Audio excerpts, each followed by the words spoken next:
Innal hamdalillah nahmaduhu wa nasta'inuhu wa nastaghfiruh wa na'udzu billahi min shururi anfusina wa min sayyiati a'malina may yahdihillahu fala mudhillalah wa may yudlil fala hadiyalah wa ashhadu an la ilaha illallah wahdahu la syarikalah wa ashhadu anna Muhammadan 'abduhu wa rasuluh.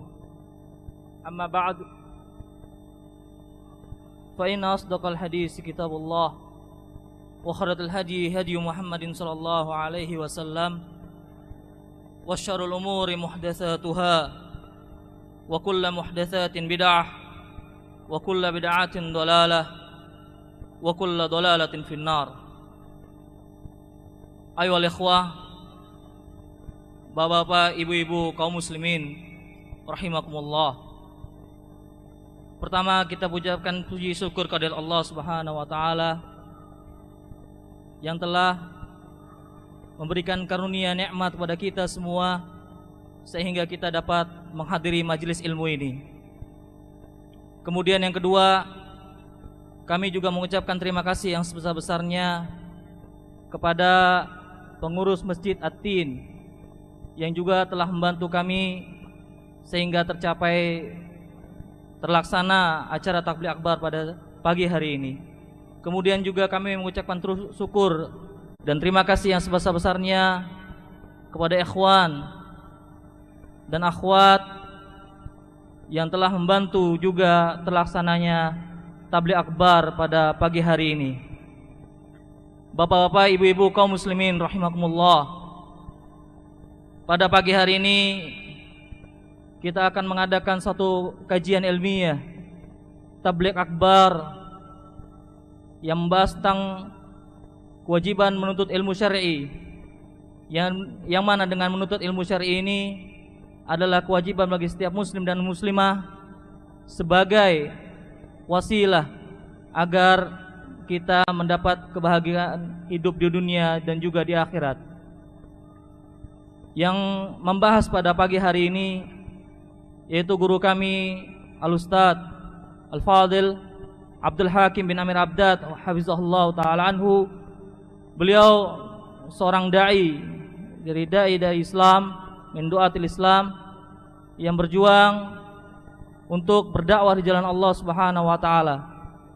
Adapun karya beliau banyak sekali yang dapat kita nikmati dan kita dapat mengambil manfaat dari buah tangan beliau. Di antaranya kitab Al-Masail yang berisikan tentang permasalahan-permasalahan agama. Alhamdulillah, beliau telah mencetak dari mulai jilid 1 sampai jilid 6 pada saat sampai saat ini. Kemudian kitab Menanti Buah Hati, kitab yang lain tentang kumpulan hadis sahih, hadis maudhu dan dhaif, dan masih banyak kitab yang lain yang bermanfaat bagi kaum muslimin. Untuk mempersingkat waktu, kami persilakan kepada Ustadz Abdul Hakim untuk membahas tabligh akbar pada pagi hari ini.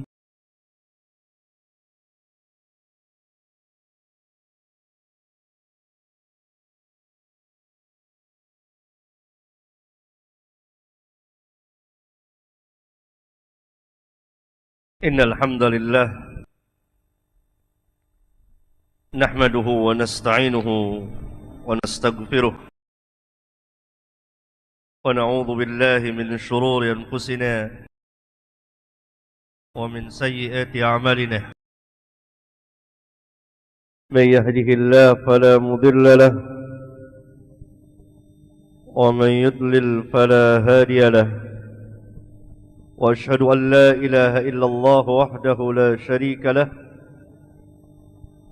wa ashhadu anna Muhammadan 'abduhu wa rasuluh.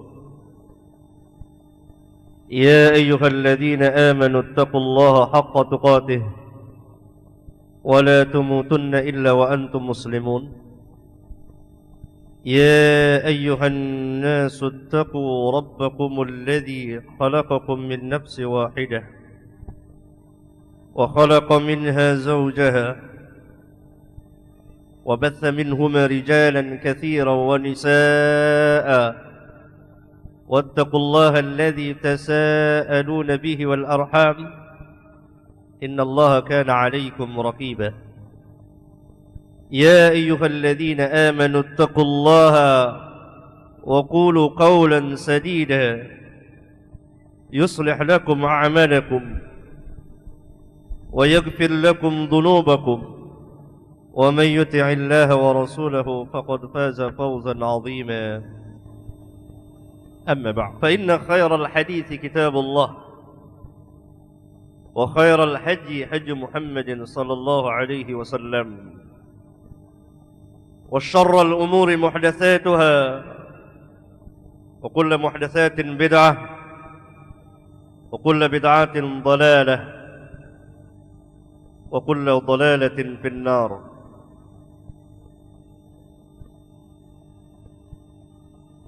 أيها الإخوة،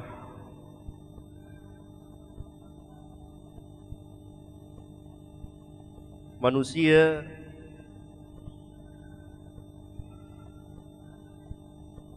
dalam kehidupannya, kehidupan beragamanya, memiliki dua kekuatan. Yang pertama, kekuatan ilmiah. Yang kedua, kekuatan amaliyah.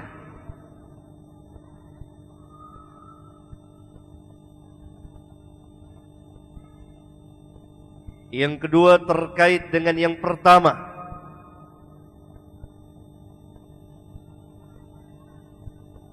yaitu kekuatan ilmiah, kekuatan ilmu.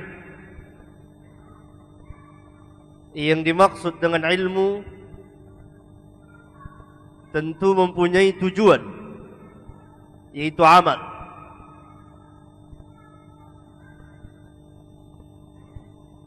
Dua kekuatan ini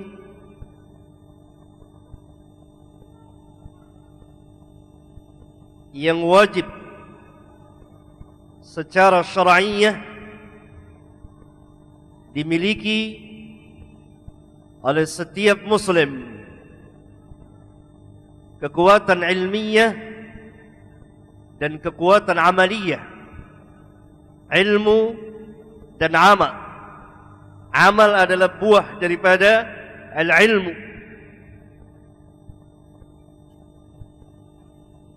Karena semata-mata ilmu tanpa amal maka akan memudaratkan, membahayakan si pemilik ilmu itu.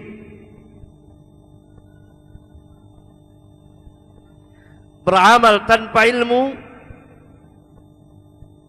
maka akan menyesatkan orang yang amil, yang beramal tanpa ilmu itu. Karena itu dua kekuatan ini harus ada pada setiap muslim sesuai dengan kemampuannya masing-masing. Kekuatan ilmiah dan amaliyah. Kita akan berbicara tentang kewajiban menuntut ilmu syar'i, keutamaan, ketinggian dan kemuliaan ilmu syar'i dan ahli ilmu. Dan ini merupakan asas dalam Islam. Kekuatan yang besar bagi Islam dan kaum muslimin. Yang dengan ilmu maka manusia akan mengenal Islam. Yang dengan ilmu orang Islam akan mengetahui hakikat Islam yang sebenarnya yang dibawa oleh Rasulullah sallallahu alaihi wasallam. Dalam seluruh hidup dan kehidupannya dia sangat berhajat terhadap ilmu, lebih dari hajatnya terhadap makan dan minumnya. Semoga Allah Jalla wa Ala merahmati Imam Ahlus Sunnah wal Jamaah Al-Imam Ahmad bin Muhammad bin Hanbal rahimahullah ta'ala, dan semoga Allah memasukkannya ke dalam Jannatul Firdaus. Beliau telah mengeluarkan satu perkataan emas yang patut dicatat dengan tinta emas, yang selanjutnya menjadi kaidah ilmiah tentang ilmu. Apa kata beliau? An-nasu muhtajuna ila al-ilm aktharu min hajatihim ila at-ta'am wash-sharab. manusia sangat berhajat kepada ilmu lebih banyak dari hajat mereka kepada makan dan minum. Kenapa? Li'anna at-ta'am wash-sharab yahtaju ilayhi fil yawm marratan aw marratain. Karena manusia berhajat kepada makan dan minum dalam sehari sekali atau dua kali. Hajat manusia kepada makan dan minum sekali atau dua kali. Wal ilmu, sedangkan ilmu yahtaju ilaihi bi'adadil anfas. Sedangkan ilmu, manusia sangat berhajat kepada ilmu sebanyak bilangan nafasnya.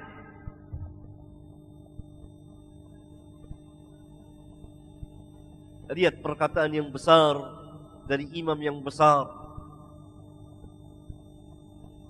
yang pada diri beliau terkumpul ilmu syar'i. Kaum muslimin mulia karena mereka mengenal ilmu Islam. Allah Subhanahu wa taala mengulang-ulang tentang ilmu di dalam kitabnya yang mulia. Nanti kita akan baca sebagiannya. Lihat perkataan yang besar dari imam yang besar, Imam Ahlus Sunnah wal Jamaah, bahwa manusia sangat berhajat kepada ilmu. Ilmu yang dimaksud adalah ilmu syar'i. An-nasu muhtajuna ila al-ilmi aktsaru min hajatihim ila at-ta'am wash-sharab. لأن الطعام والشراب يحتاج إليه في اليوم مرة أو مرتين. Manusia sangat berhajat kepada ilmu lebih banyak dari hajat mereka kepada makan dan minum. Berapa kali kita makan dan minum dalam sehari? Bisa dihitung dengan jari. Apakah orang setiap detik minum? Setiap menit makan? Tidak. Tentu dia akan mati. Karena itu hajat makan dan minum sangat sedikit. Sekedar untuk mempertahankan kehidupannya, menunaikan hajatnya. Tetapi manusia berhajat kepada ilmu. Wal ilmu yahtaju ilaihi bi'adadil anfas. Manusia berhajat kepada ilmu sebanyak bilangan nafasnya. Karena Islam agama yang mendasari segala sesuatu dengan ilmu.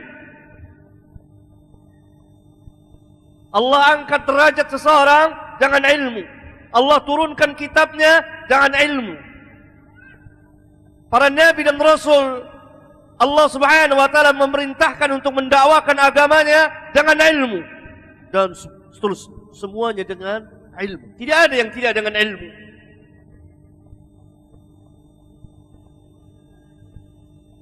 Sebaliknya, Allah Subhanahu wa taala mencela lawan dari ilmu, yaitu apa? Kebodohan. Kebodohan.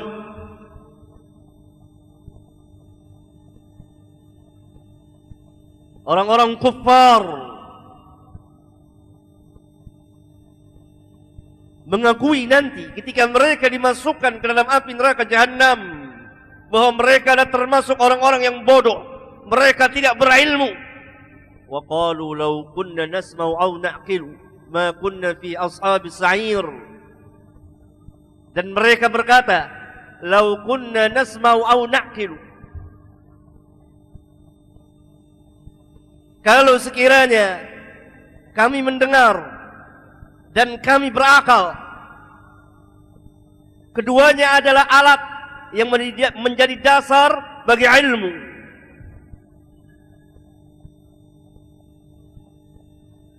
Ma kunna fi ashabis sa'ir. Niscaya kami tidak akan masuk ke dalam neraka sa'ir. Kejahilan dan kebodohan mereka.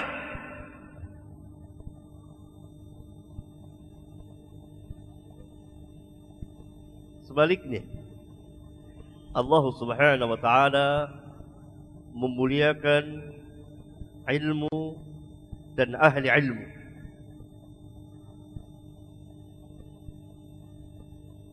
Perhatikan firman Allah Jalla wa'ala.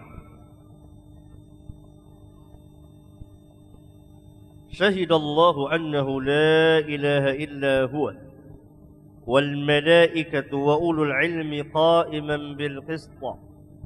La ilaha illa huwal azizul hakim. Allah bersaksi annahu, bahwasanya la ilaha illahu, tidak ada satupun ilah, sesuatu yang berhak diibadati dengan benar melainkan Dia, Allah. La ma'budu bihaqqin illallah. Allah mempersaksikan bahwa la ilaha illa huwa. Kemudian yang mempersaksikan tauhidullah. Wal malaikatu, para malaikat Allah angkat menjadi saksi la ilaha illallah, bahwasanya tidak ada satupun Tuhan yang berhak diibadati dengan benar melainkan Allah. Wa ulul ilmi qa'iman bil qist, dan orang-orang yang memiliki ilmu qa'iman bil qist, yang tegak dengan keadilan, menyaksikan bahwa la ilaha illallah. Kata ulama, ayat yang mulia ini, sebesar-besar ayat di dalam Al-Quranul Karim yang menjelaskan tentang keutamaan ilmu dan ahli ilmu. Allah angkat untuk menjadi saksi, menjadi hujjah bagi manusia tentang la ilaha illallah adalah ahli ilmu. Yang Allah angkat untuk menjadi saksi kepada manusia, menjadi hujjah bagi manusia untuk menegakkan hujjah di permukaan bumi bahwa la ilaha illallah hanya ahli ilmu. Lihat kemuliaan ahli ilmu. Allah tidak angkat yang keempatnya. Yang pertama, Allah sendiri yang menyaksikan. Allah sendiri yang menyaksikan bahwa tidak ada satupun Tuhan yang berhak diibadati melainkan Allah. Kemudian Allah angkat para malaikatnya untuk menjadi saksi la ilaha illallah. Yang ketiga, Allah angkat ahli ilmu untuk menjadi saksi la ilaha illallah. Tidak ada yang keempatnya. Ini sebesar-besar ayat yang menjelaskan tentang keutamaan ilmu syar'i. Hanya orang yang berilmu lah yang mengetahui la ilaha illallah. Ayat yang mulia ini menjelaskan tentang kemuliaan, ketinggian, kehormatan ahli ilmu. Benarlah apa yang Nabi kita sallallahu alaihi wasallam katakan. Ada ulama warathatul anbiya. Ulama adalah pewaris para nabi yang mewarisi ilmu mereka. Sadaqallah, benarlah apa kata Allah. Innama yakhshallaha min ibadihi ulama. Hanya saja yang takut kepada Allah, yang tunduk kepada Allah, al-ulama. Bahkan Allah Subhanahu wa taala perintahkan nabi yang mulia untuk memohon kepada Allah, wa qur rabbi zidni ilman. Wa qur rabbi zidni ilman. Katakan hai Muhammad, ini berdoalah kepada Rabbmu, Rabbi zidni ilman. Kemudian Nabi yang mulia sallallahu alaihi wasallam mengajarkan kepada umatnya untuk meminta ilmu. Allahumma inni as'aluka ilman nafi'an. Allahumma inni as'aluka ilman nafi'an. Berulang-ulang saya pernah mencatat hadis doa Nabi sallallahu alaihi wasallam di mana beliau berdoa untuk memohon kepada Allah, meminta ilmu kepada Allah. Ilmu yang nafi, derajatnya mutawatir.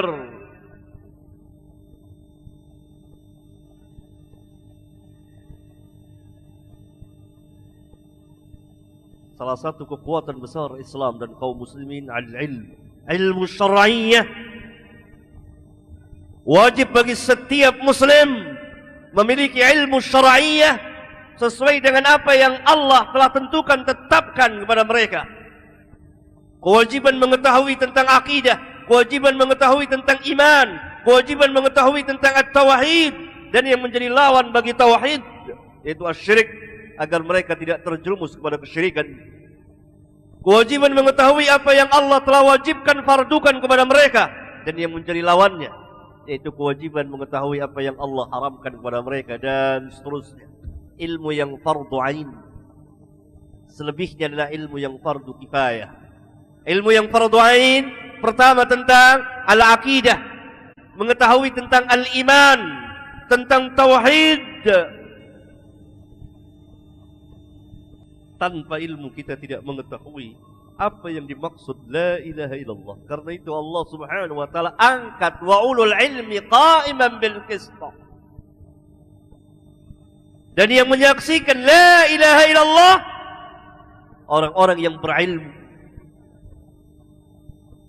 Dalam ayat yang lain Allah Subhanahu wa taala berfirman, fa'lam annahu la ilaha illallah, fa'lam, ketahuilah. Allah Subhanahu wa taala memulai dengan ilmu. Fa'lam,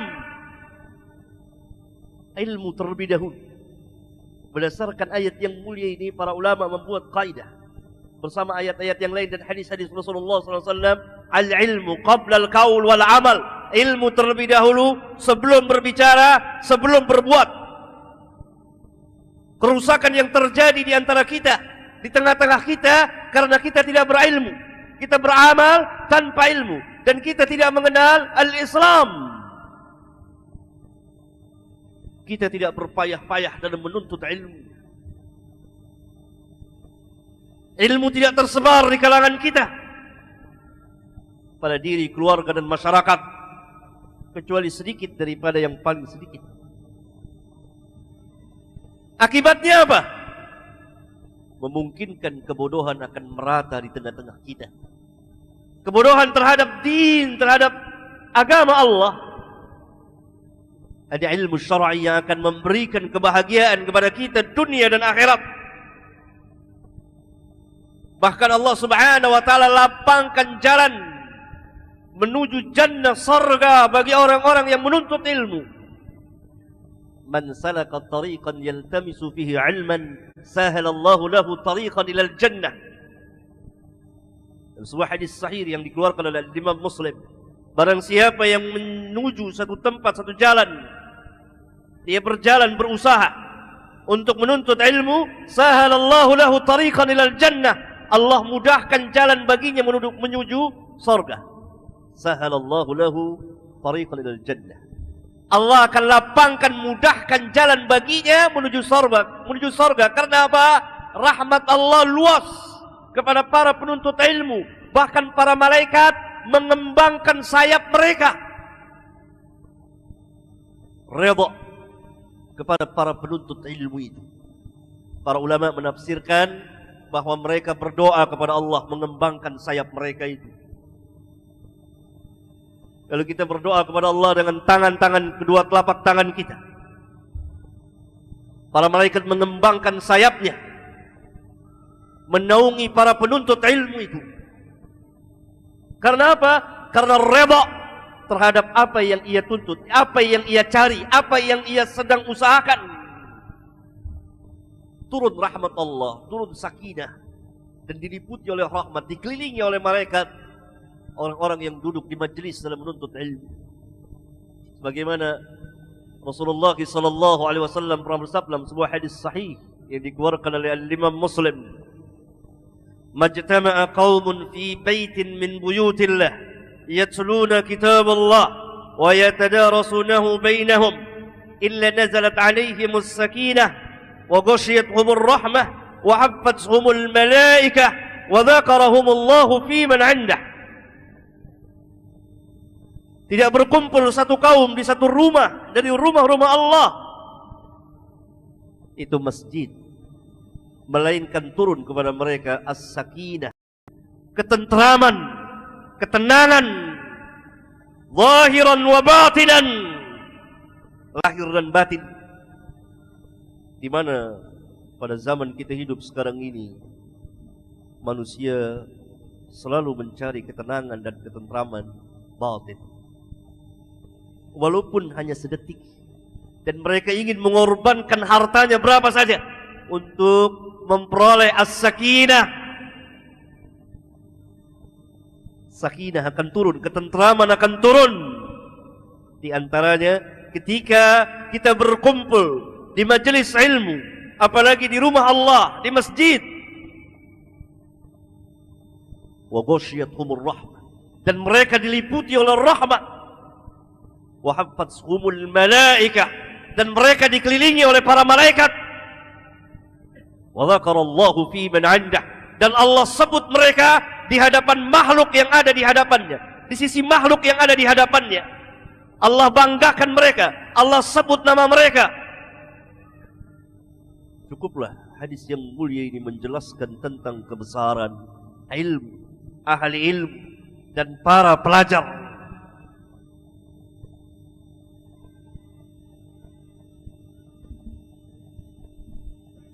Hanya orang yang berilmu yang mengetahui la ilaha illallah. Fa'lam annahu la ilaha illallah.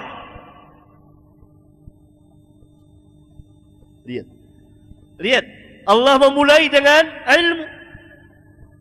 Karena tidak berilmu, maka kita tidak paham, kita tidak mengerti la ilaha illallah. Contohnya, sebagian dari perbuatan kita, sebagian dari perbuatan kaum muslimin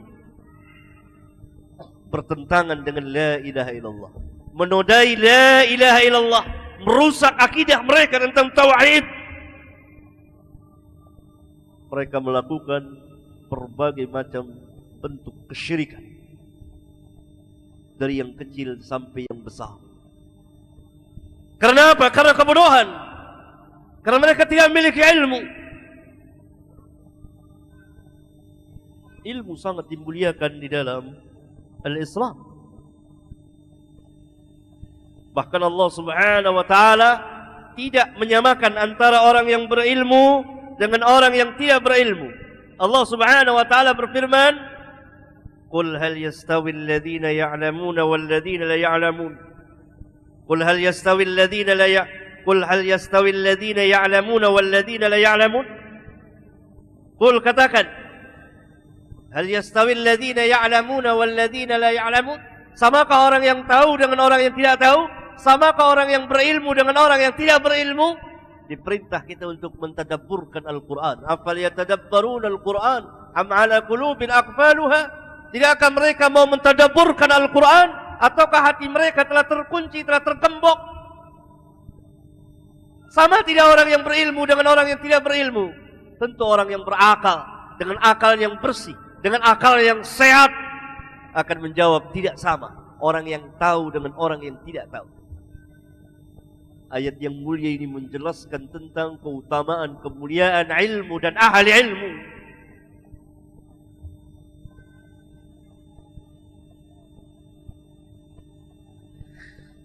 Bahkan Allah Subhanahu wa taala perintahkan kepada kita untuk bertanya kepada ahli ilmu. Fas'alu ahla dzikri in kuntum la ta'lamun. Kata ulama, ahlul dzikri hum ahlul ilm bima anzala 'ala al-anbiya, bima unzila 'ala al-anbiya. Ahli dzikir adalah ahli ilmu. Ahli ilmu tentang apa? Apa yang diturunkan kepada para nabi, apa yang Allah turunkan kepada para nabi. Allah Subhanahu wa taala perintahkan kita untuk bertanya kepada ahli ilmu. Fas'alu ahla dzikri in kuntum la ta'lamun. Tanyalah kepada ahli ilmu jika memang kamu tidak tahu. Kata ulama, ahlul dzikr dalam ayat yang mulia ini, fas'alu ahla dzikr, ay hum ahlul ilmi. Mereka adalah ahli ilmu. Ahli ilmu tentang apa? Apa yang Allah turunkan kepada para nabi-Nya. Apa yang Allah turunkan kepada para nabi yang diakhiri dengan kenabian Muhammad alaihi wassalatu wassalam. Karena itu al-ulama warathatul anbiya. Para ulama orang-orang yang alim, yang mengetahui tentang ilmunya para nabi dan rasul, ilmu yang Allah turunkan kepada al-anbiya wal mursalin, warathatul anbiya. Ada al-ulama. Lihat tentang keutamaan ilmu dan ahli ilmu.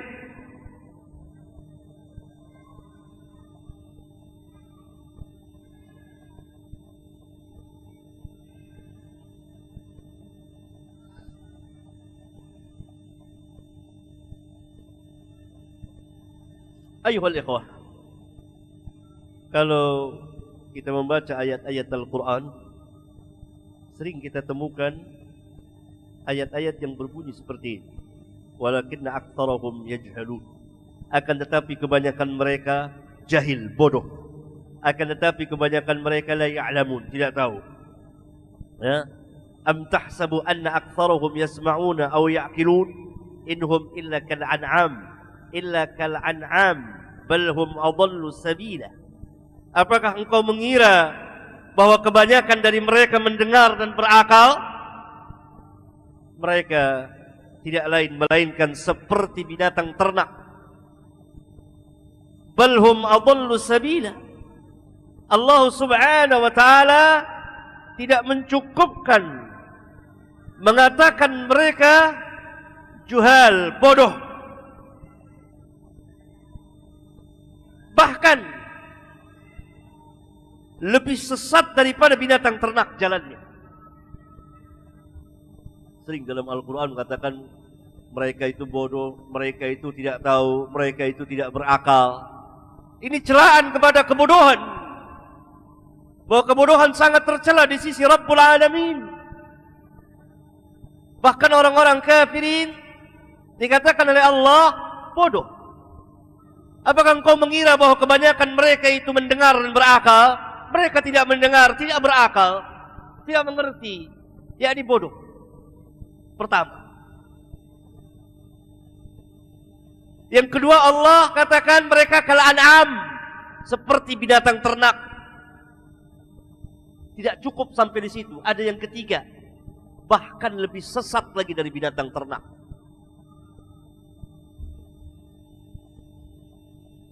Ini adalah perjalanan orang-orang kafirin dan musyrikin yang jauh dari nur, yang jauh dari ilmu. Adapun perjalanan orang-orang mukmin berilmu. Ilmu adalah nur, cahaya. Karena itu dahulu kaum muslimin bersusah-susah, berpayah-payah dalam menuntut ilmu.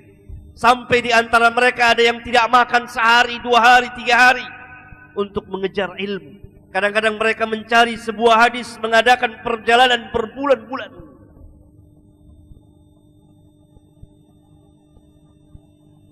Amat mengharukan perjalanan para ulama.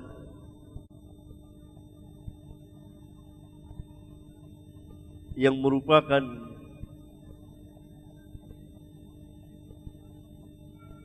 lembaran-lembaran dari kesabaran para ulama. Nanti akan saya bawakan cerita salah satu di antara mereka.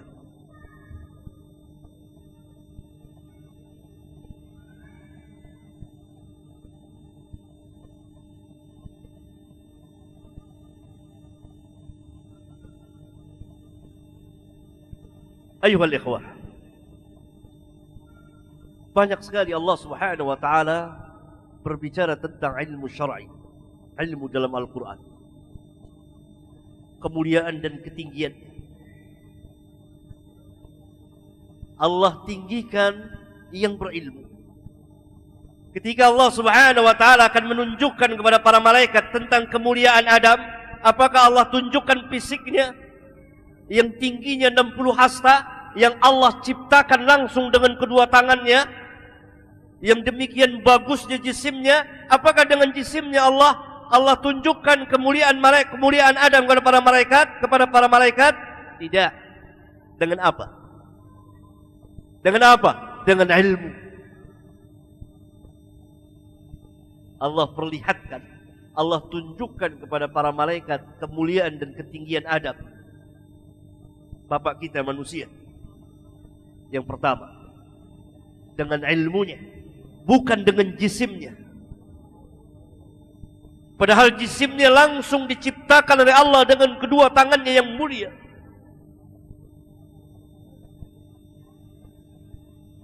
Tapi ilmu dan ilmu, Allah perlihatkan kemuliaan Adam. وَعَلَّمَ آدَمَ الْأَسْمَاءَ كُلَّهَا ثُمَّ عَرَضَهُمْ عَلَى الْمَلَائِكَةِ فَقَالَ أَنْبِئُونِي بِأَسْمَاءِ هَؤُلَاءِ إِن كُنتُمْ صَادِقِينَ. Allah ajarkan kepada Adam nama-nama segala sesuatu. Kemudian Allah hadapkan kepada para malaikat, dan Allah berfirman kepada para malaikat, sebutkan kepadaku nama-nama mereka ini. Apa jawab mereka? Subhana, la ilma lana illa ma 'allamtana. Maha suci Engkau ya Allah, kami tidak memiliki ilmu tentang itu kecuali apa yang Engkau telah ajarkan kepada kami. Lihat, malaikat belajar untuk ilmu, Allah yang mengajarkannya. Para nabi dan rasul belajar. Nabi Adam alaihi salam diajarkan oleh Allah. Wa'allama Adam al-asma'a kullaha. Allah ajarkan seluruh nama-nama yang malaikat tidak tahu. Allah muliakan Adam di hadapan para malaikat dengan ilmu, dengan ilmu. Bahkan Allah muliakan anjing yang terlatih atau binatang-binatang buas yang lain yang terlatih untuk menangkap buruan dari anjing yang tidak terlatih.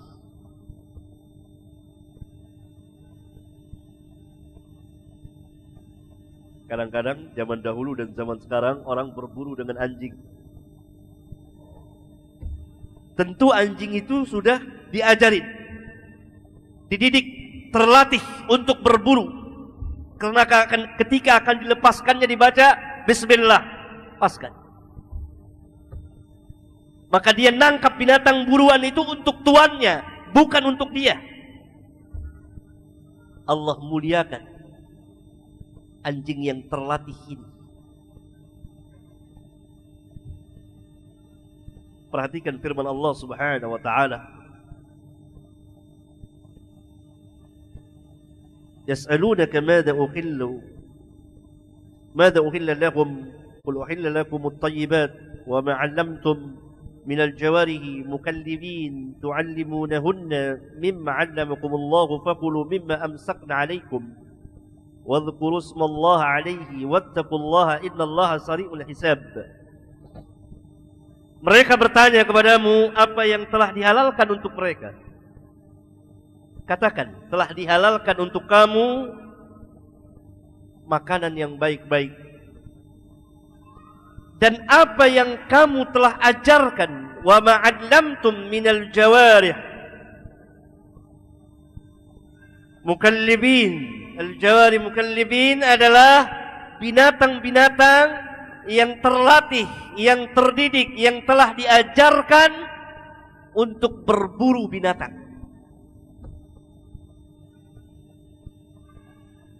Seperti anjing dan lain-lain yang dipakai untuk berburu. Apa kata Allah?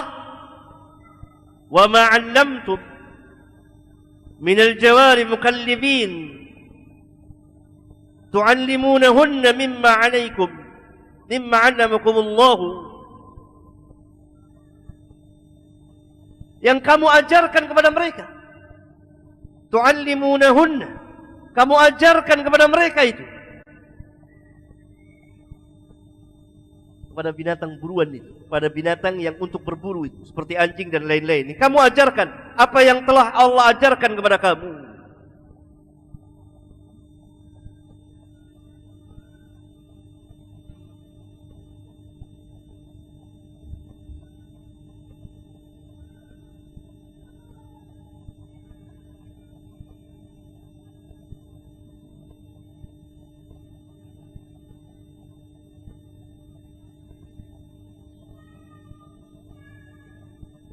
Dalam surat Al-Maidah ayat 5. Dalam surat Al-Maidah ayat 5. Ayat 4. Maaf. Surat Al-Maidah ayat 4.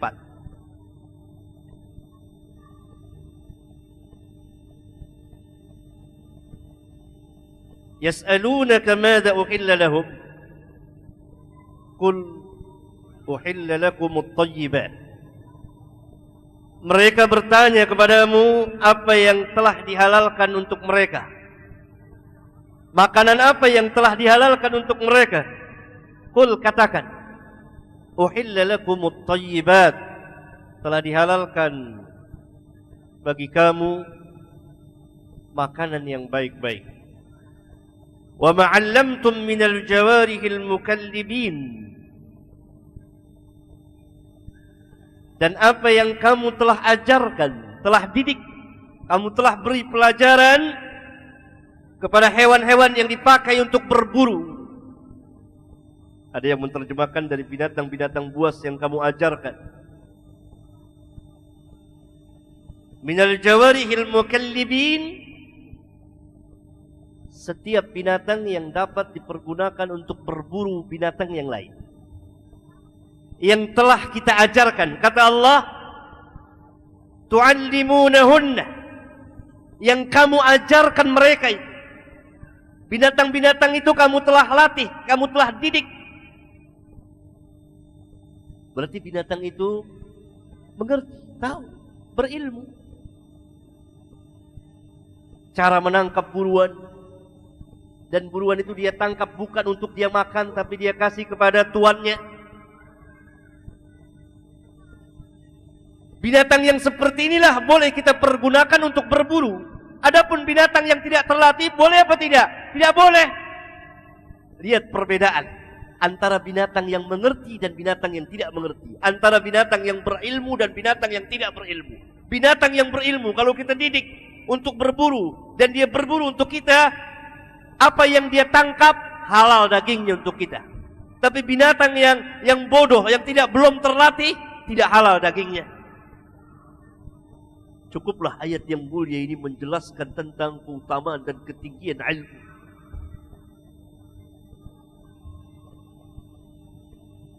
Dan buruknya kebodohan itu. Dan jauhnya sebetulnya tabiat manusia jauh dari kebodohan. Mau tahu ini? Orang yang bodoh, kalau dia dikatakan bodoh, dia pasti marah. Dia tidak mau dikatakan bodoh.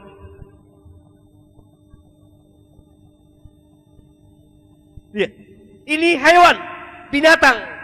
Binatang yang terlatih, binatang yang berilmu. Mimma 'allamakumullahu. Maka apa kata Allah? Fakulu mimma amsakna 'alaikum. Maka makanlah, halal bagi kamu apa yang mereka tangkap. Wadhkuru smallahi 'alaih. Dan sebutlah nama Allah ketika melepaskan hewan itu. Kita punya anjing yang terlatih untuk dipakai berburu. Berilmu anjing ini, sudah kita didik, sudah dididik, sudah benar, sudah tahu dia. Ketika akan melepaskannya menangkap binatang buruan, ucapkan bismillah, lepas. Dia akan mengejar binatang itu dan menangkapnya. Maka apa kata Allah? Fakulu mimma amsakna 'alaikum. Makanlah apa yang mereka tangkap. Mafhumnya, kalau anjing itu tidak terlatih, tidak terdidik, tidak boleh.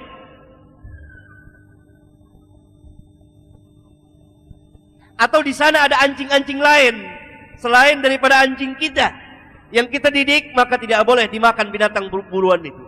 Karena kita tidak tahu pasti siapa yang menangkap binatang buruan itu. Apakah dari anjing kita yang telah terlatih atau dari anjing liar.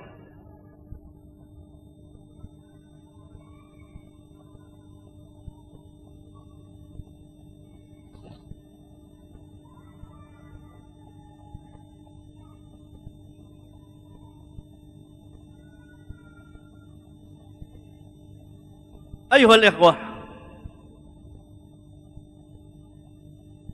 dalam Al-Quran dan hadis banyak sekali dibicarakan tentang ilmu. Perintah untuk menuntutnya, keutamaan dan kemuliaan ilmu, kemuliaan para pelajar, kemuliaan ahli ilmu. Bahkan senantiasa para nabi dan rasul menuntut ilmu, menerima wahyu dari Allah yang disampaikan oleh malaikat Jibril alaihi salam. Bahkan dalam Al-Quran kita ingat kisah perjalanan Musa bersama muridnya Yusha bin Nun alaihi wassalatu wassalam, berjalan dengan perjalanan yang panjang dan jauh sekali tanpa kenal lelah untuk mencari siapa? Mencari Nabi yang mulia, Nabi Khadir alaihi salatu wassalam. Untuk apa? Untuk menuntut ilmu. Sebabnya apa?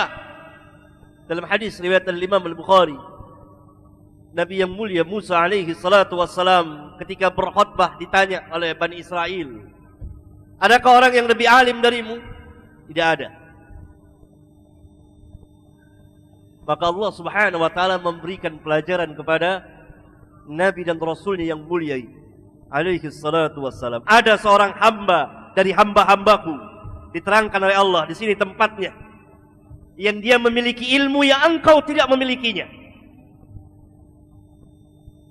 Lalu Musa alaihi salatu wassalam berjalan jauh untuk menuntut ilmu. Ini Nabi yang mulia, orang yang diajak berbicara langsung oleh Allah, orang yang mendengar suara Allah dengan huruf dan lafaznya.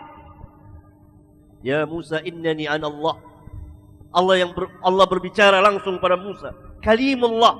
Nabi Musa dikatakan kalimullah, orang yang diajak berbicara oleh Allah. Berjalan safar bersama muridnya dengan perjalanan yang panjang menuntut ilmu tanpa kenal lelah.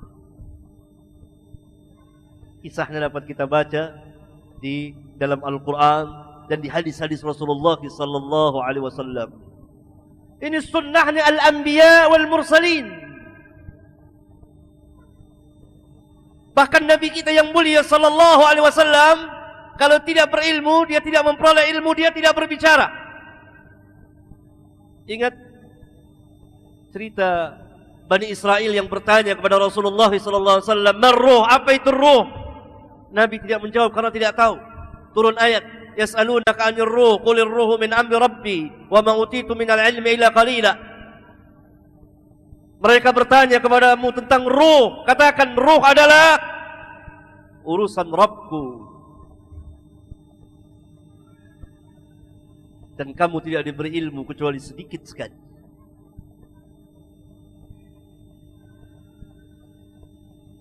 Ketika seorang bertanya kepada beliau, apa tempat yang terburuk di permukaan bumi ini?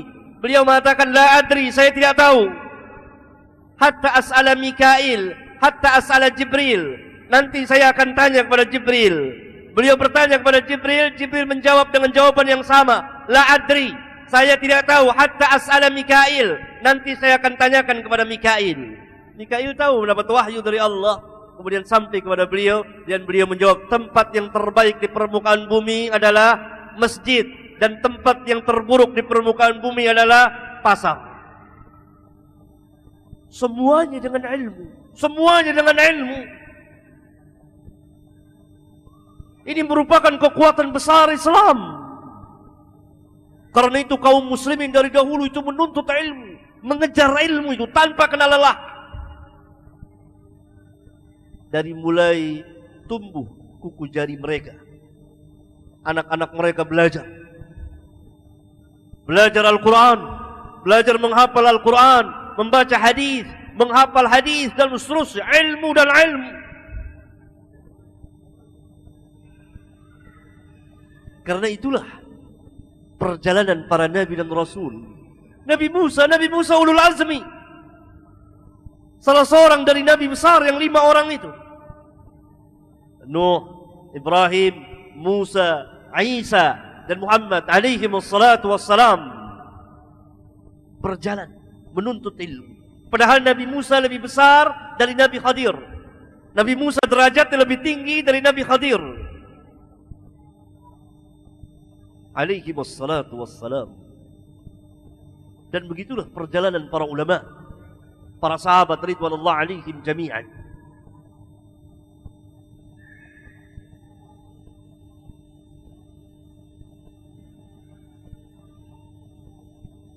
Sehingga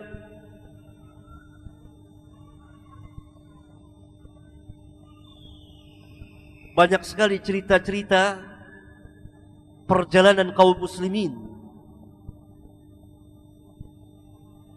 yang dalam hal ini diwakili oleh para ulama mereka, yang sukar kita pikirkan dengan logika akal kita. Bagaimana mereka menuntut ilmu itu, bersusah payah dalam menuntut ilmu, sehingga habis apa yang ada pada mereka itu. Cerita yang dibikin banyak sekali. Dan itu menunjukkan bahwa pada zaman dahulu ilmu itu demikian besar di dada kaum muslimin,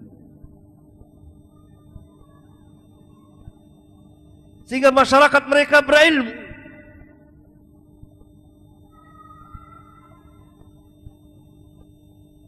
Semakin hari semakin hilang dengan diwafatkannya para ulama, diangkatnya ilmu itu.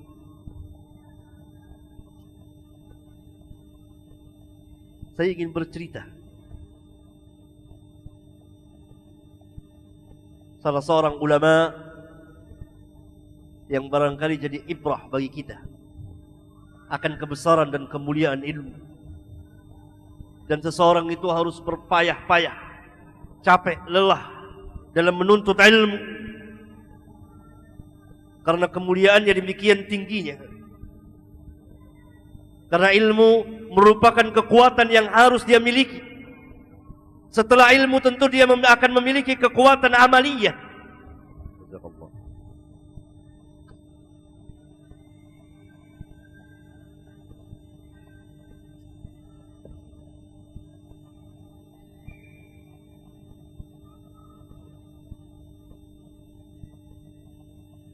Al-Imam Ibnu Abi Hatim yang bernama Abdurrahman bin Abi Hatim berkata, aku pernah mendengar bapakku bercerita kepadaku. Bapaknya adalah Abu Hatim. Abu Hatim salah seorang imam besar, murid dari Al-Imam Ahmad bin Muhammad bin Hanbal, sezaman dengan Al-Imam Al-Bukhari, dengan Imam Muslim, sahabatnya Al-Imam Abu Zur'ah. Dia termasuk di tabaqah yang keempat dari tabaqatul muhadditsin. Berkata Abu Hatim, saya pernah tinggal di Basrah. Basrah adalah kota Irak sekarang. Irak. Negeri Irak. Negeri Irak luas, salah satu kotanya Basrah. Selama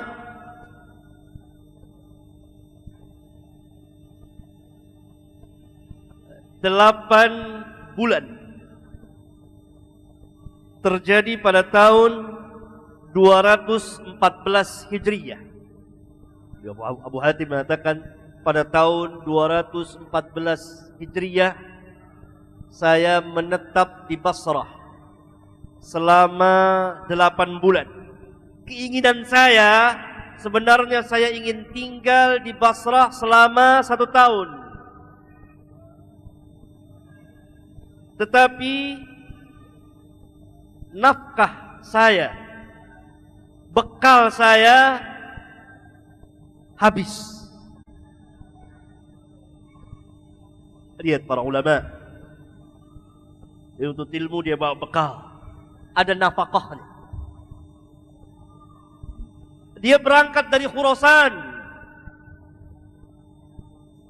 negeri yang jauh. Kalau sekarang daerah Rusia. Dia berangkat ke Basrah, ingin tinggal di Basrah. Niatnya selama 1 tahun, tapi baru sampai 8 bulan nafkahnya habis, uang bekalnya habis. Tinggallah pakaian yang ia bawa. Untuk menafkahi dirinya, untuk makan dan minum, dia jual pakaiannya satu demi satu. Pakaiannya dijual satu demi satu. Faja'altu abi'u thiyaba badani syai'an ba'da syai'. Mulailah saya menjual pakaian-pakaian saya sedikit demi sedikit sampai habis pakaiannya, tinggallah ya apa yang dia pakai. Allahu Akbar. Tidak menadahkan tangan kepada manusia. Dia nuntut ilmu, dia punya bekal. Mau tinggal di Basrah selama 1 tahun, 8 bulan habis, tinggal pakaian yang dia bawa. Untuk makannya dia jual pakaiannya satu demi satu sampai habis pakaiannya, kecuali yang dia kenakan saja. Apakah dia tinggalkan menuntut ilmu? Ini keajaiban dari perjalanan para ulama yang patut dicatat dengan tinta emas. Dari kesabaran mereka yang luar biasa dalam menghasilkan ilmu. Untuk siapa? Untuk kita kaum muslimin. Kalau ilmu tidak demikian penting, tidak demikian besar dalam Islam dan merupakan kekuatan Islam yang besar, tentu para ulama tidak berpayah-payah, tidak bersusah-susah dalam menuntut ilmu yang akan dia ajarkan, dia sebarkan kepada kaum muslimin, yang dengannya kaum muslimin jadi mengenal Islam berkat perjuangan mereka. Kita dapat ilmu dari mana? Allah yang memberikan kepada kita, tapi dengan perantara ahli ilmu, dengan perantara para ulama, dan para ulama mencari ilmu itu dengan susah payah. Salah satunya adalah imam besar kita, Al-Imam Abu Hatim. Apa kata Abu Hatim? Maka saya tinggal di Basrah tanpa nafkah. Kemudian saya tetap berkeliling kepada masyayikh, kepada guru-guru hadis bersama sadiqi, teman saya. Wa asma'u minhum ilal masa'. Saya dengar hadis dari syekh dari pagi sampai sore, enggak makan. Yang hasil perjuangan Abu Hatim itu sekarang bisa dinikmati oleh seluruh kaum muslimin dari catatan-catatan hadisnya, dari kitab tafsir yang dia buat dan lain-lain kitab yang dia tulis, dari Jar wa Ta'dil, kitab Jar wa Ta'dil, dia terangkan mana rawi yang siqah, mana rawi yang tidak siqah. Ini perjuangannya salah satunya. Habis dia tetap duduk di majelis masyikhah, para masyayikh, dari pagi sampai petang mendengarkan hadis Rasulullah sallallahu alaihi wasallam. Wa asma'u minhum ila al-masa' fansarafa rafiqi wa raja'tu ila baiti qal. Kemudian selesai ta'lim, selesai mendengarkan hadis di petang hari, maka kata Abu Hatim, sahabatku pun pulang ke rumah sewaannya. Aku pun kembali ke rumah kosong. Ada rumah-rumah kosong buat dia tetap kosong. Duit sudah tidak punya. Kemudian faja'altu ashrabul ma' minal ju'. Saya pun hanya minum air saja karena lapar, minum air.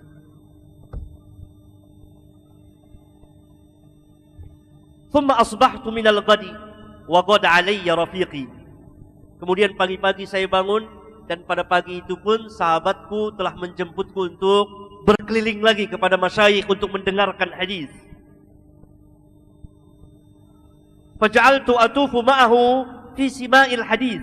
Maka saya pun mulai berkeliling bersama dia untuk mendengarkan hadis ala ju'in syadid, dalam keadaan yang sangat lapar.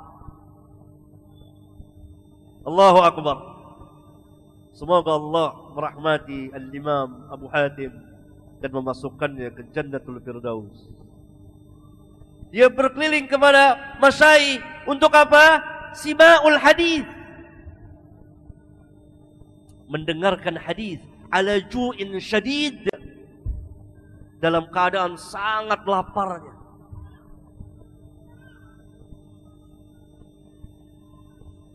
Fansarafa anni wansaraftu ja'ian. Kemudian setelah selesai, sahabatku pun pulang dan aku pun kembali ke rumah kosong, ja'ian dalam keadaan lapar. Falamma kana minal ghadi ghada alayya. Faqala, besoknya datang lagi sahabatku menjemputku untuk mari kita ke masyayikh. Qultu, lalu aku menjawab, ana dha'ifun la yumkinuni. Saya lemah, badan saya letih, yang tidak memungkinkan lagi bagi saya untuk mendengarkan hadis. Sahabatnya bertanya, apa yang menyebabkanmu? Apa yang menyebabkanmu engkau demikian lemah? Engkau tidak pernah cerita kepadaku, maksudnya demikian. Qultu, aku berkata, menjawab, la aktumuka amri qad madha yawmani ma ta'imtu fihi ma syai'an. Saya tidak akan, tidak mau menyembunyikan keadaan saya kepadamu. Sudah lewat 2 hari ini saya tidak makan. Sudah 2 hari enggak makan. Enggak makan kenapa? Nuntut ilmu. Yang sekarang hasil dari jerih payah itu kita dinikmati oleh para ulama yang hidup sekarang, yang hidup sesudah beliau. Sampai pada zaman kita sekarang ini. Sudah lewat 1300 tahun lamanya dari perjalanan Al-Imam Abu Hatim. Kemudian sahabatnya berkata kepadanya, qad baki ma'i dinar. Saya masih ada bekal, tinggal 1 dinar. Fa ana wasika nisfa. Maka saya akan membagimu setengah dinar. Setengah dinar untukmu, setengah dinar untuk saya. Setengah dinar untuk dia, setengah dinar untuk kawannya, setengah dinar untuk Abu Hatim. Kemudian dibagilah dan diambil oleh Abu Hatim, lalu dia makan. Ini salah satu cerita dari Al-Imam Abu Hatim. Bagaimana dia menuntut ilmu. Banyak ceritanya Imam Abu Hatim. Dia ceritain sama anaknya itu. Anaknya jadi imam juga, Al-Imam Ibnu Abi Hatim. Dia ceritain. Ya? Bagaimana payahnya menuntut ilmu itu. Dan ini satu dari sekian banyak perjalanan para ulama.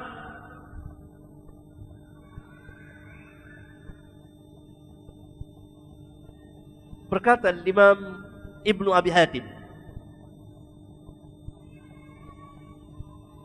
saya pernah mendengar bapak saya bercerita.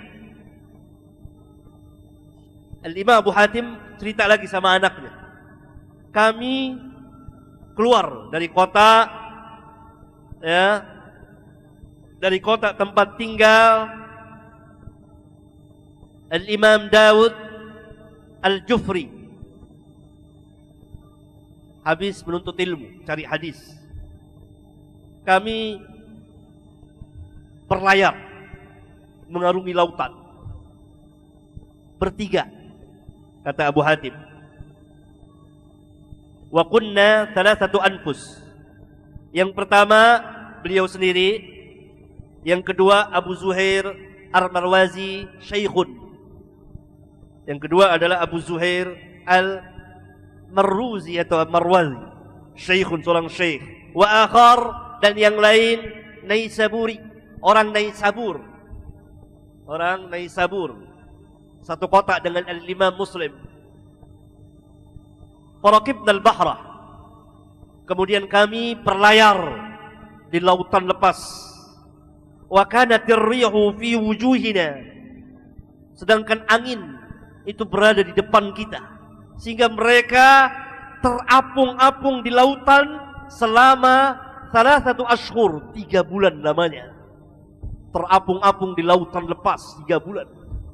Habis bekalnya kecuali tinggal sedikit. Kemudian kata Imam Abu Hatim, kami mendarat, berlabuh. Jadi kapal itu terbawa oleh ombak selama 3 bulan lamanya, terombang-ambing di lautan lepas. Tiga-tiganya ini ulama, berjalan dari satu kota ke kota yang lain mencari hadis Rasulullah SAW untuk satu buah hadis. Sekarang di hadapan kita ada ribuan hadis. Alangkah malasnya kita membeli kitab-kitab hadis.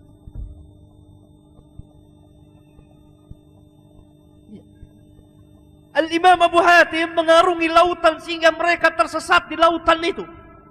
Terhempas ombak, terumbang-ambing. 3 bulan lamanya untuk mencari 1, 2, 3, 4, 5 hadis. Sekarang kita belajar hadis, tapi sedikit sekali di antara pelajar yang membawa kitab hadis. Fa inna lillahi wa inna ilaihi raji'un.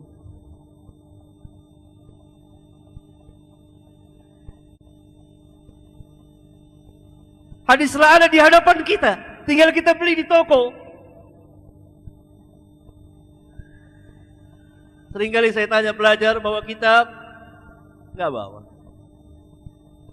Mengaji dia bawa kitab, nggak bawa.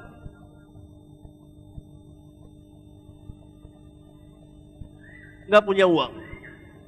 Berhenti sampai di situ. Para ulama tidak demikian. Kalau dulu nggak punya uang, dia usahakan agar uang, agar dia cari, dapat. Dia baca hadis-hadis Rasulullah. Dahului. Kemudian kata Imam Abu Hatim,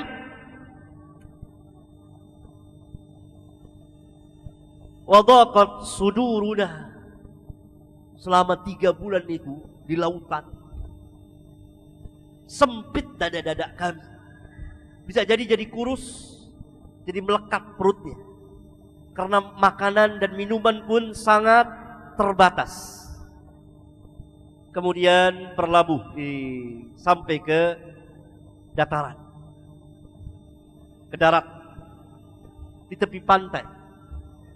Lalu mereka berjalan terus mencari tujuan kota. Ini belum nyasar, nggak tahu kemana. 3 bulan di lautan, kemudian dihempas ombak sampai ke daratan.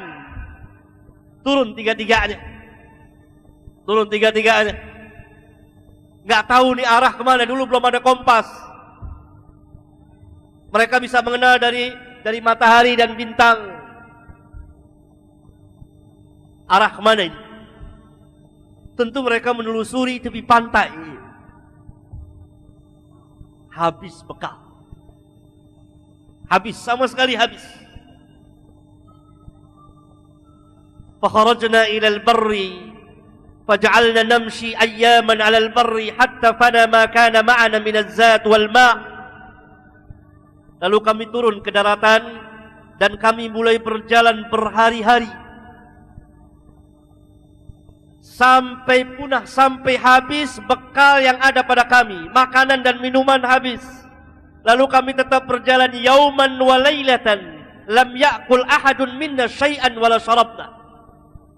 Kemudian kami tetap berjalan siang dan malam, tidak ada seorang pun di antara kami yang makan dan minum. Terus jalan. Ini zaman dahulu nih. Kalau sekarang sudah ada rambu-rambu lalu lintas, apa enak jalanan. Ini dulu, zaman dahulu.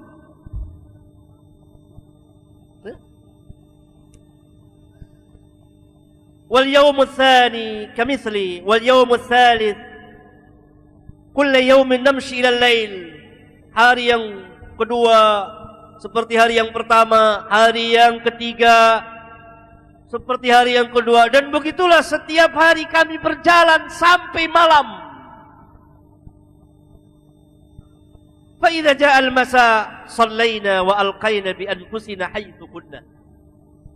Apabila datang petang hari, maghrib datang, shallaina, kami salat. Habis salat kami rebahkan diri kami di mana saja rebah. Jatuhkan diri kami kemana saja, capek. Tunggu sampai datang waktu pagi lagi, berjalan lagi. Sampai sore lagi. Salat, tidur lagi. Begitu terus, tersesat jalan. Dan badan-badan kami pun telah lemah. Minal ju' wal 'atash. Karena lapar dan haus dan lemah, maka kami tetap berjalan ala qadri taqatina, semampu kami. Terseok-seok jalannya. Pokoknya tetap jalan, tetap jalan.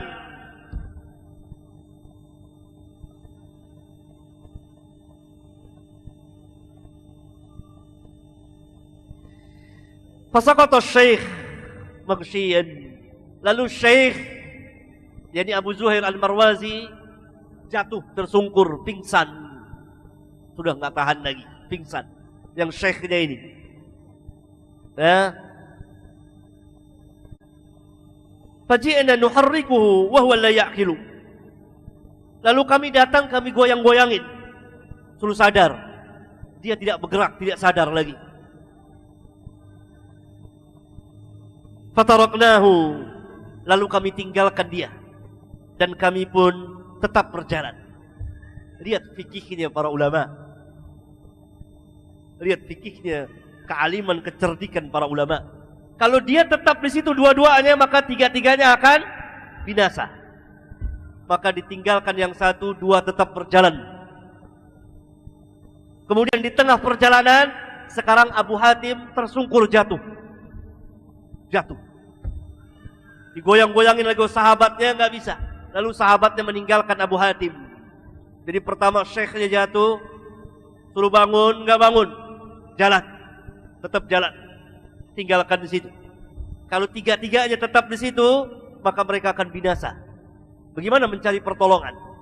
Yang dua jalan, satu lagi Abu Hatim tergeletak jatuh, pingsan, tergeletak jatuh, pingsan. Lalu tinggal satu orang sahabatnya, orang Naisabur itu, jalan tetap, terus jalan. Ditinggalkan syekhnya, ditinggalkan Abu Hatim, dia jalan seorang diri. Kemudian dari kejauhan dia lihat ada kapal yang akan berlabuh di tepi pantai. Maka dia buka bajunya, dia gini-ginikan. Maka orang di kapal melihat lalu turun singgah, kemudian menjemputnya dan memberinya air. Lalu orang Naisabur ini mengatakan, ada dua temanku yang masih tergeletak di sana. Cepat, urus mereka, ambil mereka. Lalu berangkatlah orang yang di kapal itu, ngambil Syekh, ngambil Al-Imam Abu Hatim. Al-Imam Abu Hatim tidak sadar kecuali mukanya disiram air oleh orang. Siram air. Baru dia sadar, lalu diberi minum sedikit. Dan dengan terseret-seret dia dibawa di kapal dan diajak berlayar kembali. Sampai beberapa hari mereka memulihkan kesehatan mereka. Kata Imam Abu Hatim, pulihlah kesehatan saya. Kemudian orang di kapal menulis surat kepada pemimpin di satu kota, wali kota. Nanti kalau kamu singgah ke kota ini, maka kamu berikan surat ini kepada dia. Lalu turun lagi singgah di daratan, dan ketiganya jalan lagi, berangkat lagi. Kejadiannya sama dengan yang pertama tadi, kelaparan juga, habis bekal juga. Akhirnya mereka ketemu dengan kota tersebut. Kemudian dihormati dan diperlakukan dengan baik dan seterusnya. Sama seperti orang yang di kapal yang menjemput mereka itu. Ini kisah yang penuh dengan ibrah. Bagaimana para ulama berusaha keras, berpayah-payah dalam menghasilkan ilmu syar'i yang pada hari ini, yang sekarang ini kita bisa nikmati dari hasil perjuangan mereka. Semoga Allah Jalla wa'ala merahmati mereka semua. Semoga Allah Jalla wa'ala memasukkan mereka ke dalam Jannatul Firdaus. Ini satu dari sekian banyak perjalanan para ulama yang kisahnya amat menarik dan susah dipikirkan oleh orang sekarang. Bagaimana orang ini bisa berpayah-payah dalam menuntut ilmu? Lihat kebesaran dan kemuliaan ilmu syar'i.